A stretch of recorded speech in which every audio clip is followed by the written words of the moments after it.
যাচ্ছি রাঙা ঘোড়ার পরে টকবকিয়ে তোমার সাথে সাথে রাস্তা থেকে ঘোড়ার খুঁড়ে খুঁড়ে রাঙা ধুলায় মেঘ ঘুরিয়ে আসে। সন্ধে হলো, সূর্য নামে পাটে, এলেম যেন চোরাডিগির মাঠে। ধুধু করে যেদিক পানে চাই, কোনোখানে জনমানব নেই। তুমি যেন আপন মনে তাই ভয় পেয়েছ, ভাবছ এলেম কথা। আমি বলি ভয় পেও না মাগো, ওই যে দেখা যায় মরা নদীর সোতা। চোর কাটাতে মাঠ রয়েছে দেখে, মাঝখানেতে পথ গিয়েছে বেঁকে।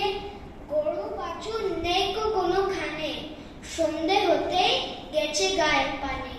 আমরা কোথায় যাচ্ছি কে তা জানে, অন্ধকারে দেখা যায় না ভালো। তুমি যেন বললে আমায় ডেকে, দিঘির ধারে ওই যে কিসের আলো। এমন সময় হারে রে, ওই যে কারা আসতে সে ডাকছে রে। তুমি ভয় পালকিতে এক কোণে ঠাকুর দেবতা স্মরণ করছো মনে। পেয়ারাগুলো পাশের কাটা বনে, পালকি ছেলে কাঁপছে থরো থরো। আমি যেন তোমায় বলে ডেকে, আমি আছি ভয় কেন মা করো।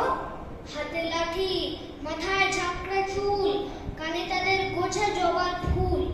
আমি বলি দাঁড়া খবরদার, এক পা কাছে আসিস যদি আর, এই যে দেখ আমার তলোয়ার, টুকরো করে দেব তোদের সেরে। শুনে তারা লম্ফ দিয়ে উঠে চেঁচিয়ে উঠলো হারে রে রে। তুমি বললে শাসনি খোকা ওরে, আমি বলি দেখো না চুপ করে। ছুটিয়ে ঘোড়া নিয়ে গেলেন তাদের মাঝে, ঢাল তরোয়াল ঝনঝনিয়ে বাজে।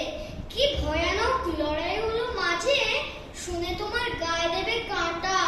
কত লোক পালিয়ে গেল ভয়, কত লোক মাথা পড়ল কাটা। এত লোকের সাথে লড়াই করে ভাবছো খোকা গেলই বুঝি মরে। আমি তখন রক্ত মেখে ঘেমে বলছি এসে, লড়াই গেছে থেমে।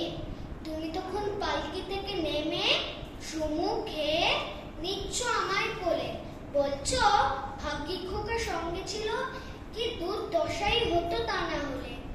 রোজ কত কি ঘটে যাহা তাহা, কেমন কেন সত্যি হয় না আহা। ঠিক যেন এক গল্প হতো তবে, শুনতো যারা অবাক হতো সবে। দাদা বলতো কেমন করে হবে, খোকার গায়ে এত কি জোর আছে। পাড়ার লোকে সবাই বলতো শুনে, ভাগ্যে খোকা ছিল মায়ের কাছে। নমস্কার।